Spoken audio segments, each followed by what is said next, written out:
We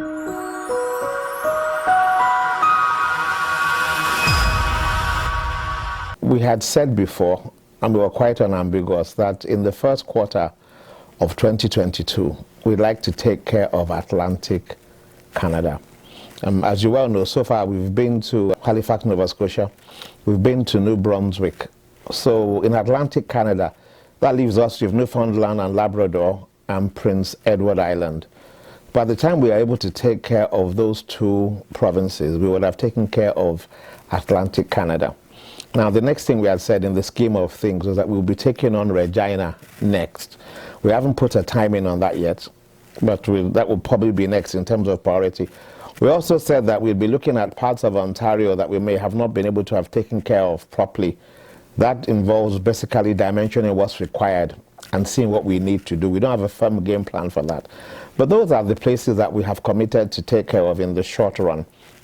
Now, other places that we'd been to last year, for instance, should not really expect that there will be priority in terms of our intervention program. We have our own priorities and our timetable.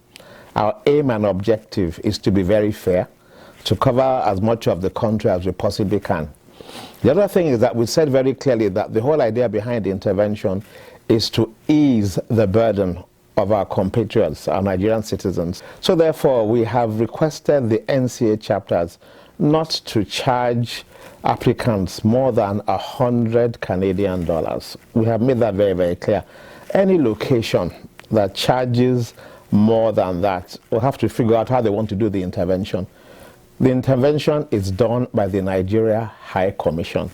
So it's where we say we are going that we go. And we don't want people charging more than 100 Canadian dollars. We have the last say concerning whether an intervention exercise takes place or not. So I'd like to advise people not to part with money for any intervention exercise until you hear from the Nigerian High Commission that we are coming to your location. If we don't say we are coming, I advise you very strongly not to part with money. We, for our part, are not collecting anything beyond the 50 Canadian dollar administrative fee. We're taking care of our transportation, our accommodation, and all our expenses on this intervention exercise. So people should be warned, they should be advised, and they should be prudent and not part with money anyhow.